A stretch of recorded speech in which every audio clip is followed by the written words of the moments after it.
कहानी की शुरुआत में हम माइकल नाम के एक लड़के को देखते हैं। उसे हैलोवीन की फैंसी ड्रेस पार्टी में जाना था। इसी वजह से वो स्पाइडरमैन का कॉस्ट्यूम खरीदना चाहता है, लेकिन उसे स्कूल के लिए देर हो रही थी, इसलिए पैसे उसने अपने जूतों में छुपा लिए और स्कूल आ गया। माइकल स्टेला नाम की एक लड़की को बहुत पसंद करता है। वो उसकी वीडियो बना रहा था, तभी टीचर ने देख लिया और उसका फोन छीन लिया। इसी बीच क्लास में इंस्पेक्टर गियोवाना आती है। वो सबको बताती है कि उनका क्लासमेट मार्टिनो पिछले 2 दिनों से गायब है और किसी को भी उसके बारे में कुछ नहीं पता। वो पूछती है, क्या तुम में से कोई जानता है कि वो कहाँ चला गया? लेकिन किसी को कोई सुराग नहीं होता। गियोवाना माइकल को उसका टिफिन देकर वहाँ से चली जाती है, मगर सच ये है कि गियोवाना माइकल की माँ है और माइकल को वो बिल्कुल पसंद नहीं। अचानक माइकल की नाक से खून आने लगता है। वो बाथरूम में जाकर साफ करने लगा। इतने में स्कूल की बेल बज जाती है। डर के मारे वो अंदर ही छुप जाता है। तभी इवान और ब्रेंडो बाथरूम का दरवाजा तोड़कर उसे बाहर खींच लेते हैं। वो दोनों अक्सर उसे तंग किया करते थे। ब्रेंडो उसके जूतों से पैसे निकाल लेता है। माइकल पैसे वापस लेने की कोशिश करता है, लेकिन इवान उसे धक्का देकर कहता है, अगर हमने पैसे नहीं लौटाए तो तुम क्या करोगे? अपनी माँ से कहोगे कि हमें जेल भिजवा दें या अपने डैड से कहकर हमें पिटवाओगे? ओह माफ करना, मैं भूल गया, तुम्हारे तो डैड ही नहीं है। ये सुन माइकल गुस्से में जवाब देता है, कम से कम मेरे डैड तुम्हारे डैड की तरह जेल में चक्की तो नहीं पीस रहे। इवान तमतमा उठता है और माइकल को धक्का देकर जमीन पर गिरा देता है। फिर कहता है, मेरे डैड आज जेल से बाहर आ रहे हैं, अब तुम्हें 10 सेकंड देता हूँ, अगर भागे नहीं तो बुरी तरह पीटूंगा। माइकल भागने की कोशिश करता है, मगर इवान पेंट गन से उसे शूट कर देता है। सामने सबके उसका मजाक उड़ाया जाता है। बाकी स्टूडेंट्स उसकी हालत देखकर हंसने लगते हैं। निराश माइकल घर लौट आता है। वो स्टेला को इम्प्रेस करना चाहता था और कंप्यूटर पर उसकी फेसबुक प्रोफाइल देखने लगता है। उधर स्टेला ने अपने घर फैंसी ड्रेस पार्टी रखी थी। माइकल भी जाना चाहता था, मगर उसके पास कॉस्ट्यूम नहीं था और पैसे भी छिन चुके थे। आखिरकार अपनी थोड़ी सी सेविंग्स लेकर वो एक पुरानी दुकान में जाता है। वहाँ से उसे एक अजीब सा चाइना के सुपर हीरो का कॉस्ट्यूम मिल जाता है। दूसरी तरफ गियोवाना अब भी मार्टिनो की गुमशुदगी की तहकीकात कर रही थी। उसे मार्टिनो के दोस्तों को भेजा गया एक वीडियो मिलता है। वीडियो में मार्टिनो कह रहा था कि वो घर छोड़कर जा रहा है, लेकिन गियोवाना सोच में पड़ जाती है। इतना होनहार लड़का अचानक घर क्यों छोड़ेगा? घर लौटकर वो माइकल को देखती है, जो अपने कॉस्ट्यूम को लेकर उदास था। गियोवाना कहती है, तुमने इतने पैसे खर्च करके ये कॉस्ट्यूम लिया है, यकीन मानो सबको ये पसंद आएगा। असलियत ये थी कि माइकल ने उन्हें कभी नहीं बताया कि उसके क्लासमेट्स ने उसके पैसे छीन लिए थे और उसे हमेशा सताते थे। आखिरकार गियोवाना के कहने पर माइकल पार्टी में जाता है, मगर वहाँ इवान और ब्रेंडो सबके सामने स्टेला की वीडियो चला देते हैं। वही वीडियो जो माइकल ने अपने फोन से बनाई थी। स्टेला गुस्से में पूछती है, ये वीडियो तुम्हारे पास कैसे आए? इवान कहता है, ये सब हमें माइकल के फोन से मिले। जब टीचर ने फोन जब्त किया था तभी हमें पता चला ये तुम्हारी जासूसी कर रहा था। माइकल सहम जाता है। उसे समझ ही नहीं आता कि स्टेला को क्या जवाब दे। वो घबराकर बाथरूम में छुप जाता है। इवान और बाकी दरवाजा तोड़ने की कोशिश करते हैं। रोते हुए माइकल कहता है, काश मैं गायब हो जाऊं ताकि कोई मुझे देख ही न पाए और मैं सुकून से अपनी जिंदगी जी सकूं। ये कहकर वो खिड़की से कूदकर घर लौट आता है। अगली सुबह जब वो तैयार होकर आईने में देखता है तो दंग रह जाता है। कपड़ों के अलावा उसका पूरा जिस्म गायब हो चुका था। वो कपड़े उतार कर देखता है, आईने में कुछ भी नजर नहीं आता। इतने में गियोवाना उसे बुलाने आती है। वो एक कागज पर लिख देता है, आज मैं जल्दी स्कूल जा रहा हूँ। गियोवाना को शक नहीं होता और वो चली जाती है, लेकिन घर का कुत्ता मारियो उसे साफ साफ देख पा रहा था। मारियो भौंकने लगता है। गियोवाना समझती है कि वो दीवार पर लगे पोस्टर्स को देखकर भौंक रहा है और आगे बढ़ जाती है। माइकल कपड़े, मास्क और ग्लव्स पहनकर स्कूल पहुंचा ताकि किसी को पता न चल सके कि वो इनविजिबल है, लेकिन सबके सामने जाने की हिम्मत नहीं जुटा पा रहा था, इसलिए वो घर लौटने ही वाला था। अचानक उसकी नजर इवान पर पड़ी, जो अपने बैग में पेंट गन छुपा रहा था। माइकल के दिल में बदले की आग भड़क उठी। वो अपने कपड़े उतारकर सीधे क्लास में जा पहुंचा। दूर खड़ा एक अंधा शख्स उसे देख चुका था। उधर इवान ईयरफोन लगाकर गाने सुन रहा था। माइकल ने उसकी गन उठाई और टीचर पर फायर कर दिया। फिर वही गन इवान के हाथ में पकड़ा दी। टीचर को लगा इवान ने ही शूट किया है। शिकायत सीधे इवान के डैड तक पहुंची। गुस्से से लाल इवान का बाप उसे पकड़कर घर ले गया।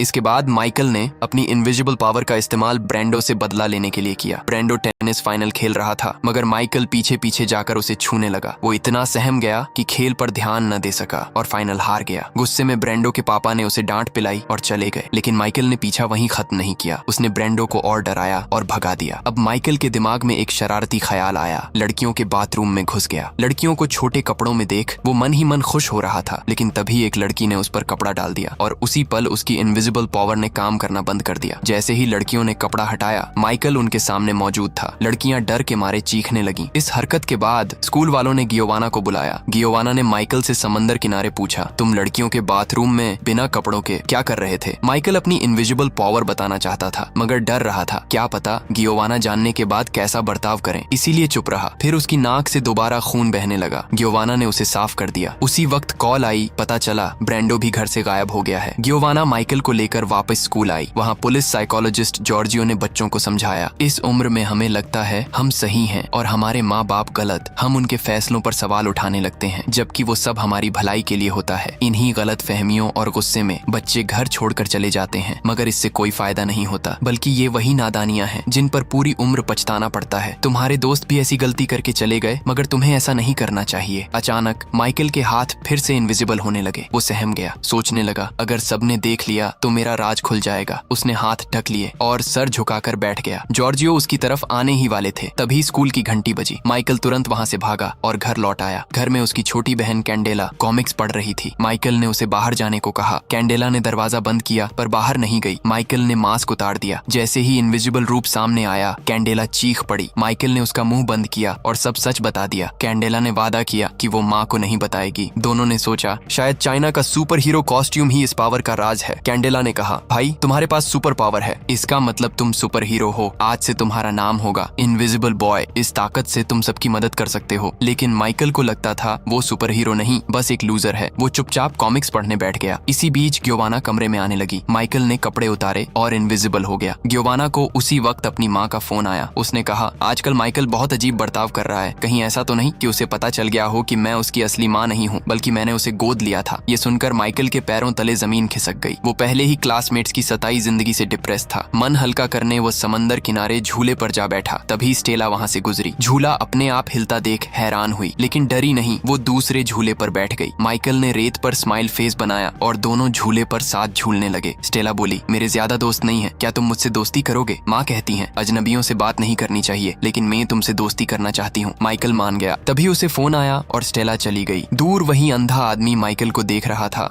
कैंडेला जानती थी कि माइकल स्टेला को पसंद करता है। वो बार बार कहती, तुम्हें स्टेला को अपनी असलियत बता देनी चाहिए, शायद वो तुम्हें पसंद करने लगे। आखिरकार कैंडेला के समझाने पर माइकल अपने डॉग मारियो को लेकर स्टेला से मिलने चला गया। स्टेला जिम्नास्टिक की प्रैक्टिस कर रही थी। तभी अचानक उस पर एक डार्ट से हमला हुआ। स्टेला बेहोश होकर जमीन पर गिर पड़ी। एक आदमी उसे उठाकर ले जाने लगा। माइकल और मारियो ने रोकने की कोशिश की, लेकिन उस आदमी ने धक्का मारकर उसे दूर कर दिया और स्टेला को वहां से ले गया। माइकल ने फौरन गियोवाना और पुलिस को बुलाया। पुलिस स्टेला की तलाश में लग गई। गियोवाना माइकल को लेकर घर लौट आई, मगर स्टेला के किडनैप हो जाने से माइकल रात भर ठीक से सो नहीं पाया। वो अपनी कॉस्ट्यूम पहनकर दोबारा इनविजिबल होना चाहता था, मगर गियोवाना ने कॉस्ट्यूम को धो दिया था और वो सिकुड़कर छोटी पड़ गई। माइकल ने कॉस्ट्यूम कैंडेला को पहनाकर देखा, लेकिन वो इनविजिबल नहीं हुई। इससे माइकल बहुत गुस्से में आ गया। उसने गियोवाना से कहा, आपने मेरी कॉस्ट्यूम बिगाड़ दी। आप मेरी असली माँ भी नहीं है, शायद इसी वजह से मेरी चीजें संभाल कर नहीं रखती। ये कहकर वो समंदर किनारे चला गया। उधर कुछ डॉक्टर स्टेला पर टेस्ट कर रहे थे, मगर स्टेला वो इंसान नहीं थी जिसकी उन्हें तलाश थी। इसलिए उन्होंने उसे एक कमरे में बंद कर दिया। वहाँ मार्टिनो और ब्रेंडो पहले से कैद थे। वे घर से भागे नहीं थे, बल्कि अपहरण कर लिए गए थे। तीनों एक दूसरे को देखकर खुश हुए और गले लग गए।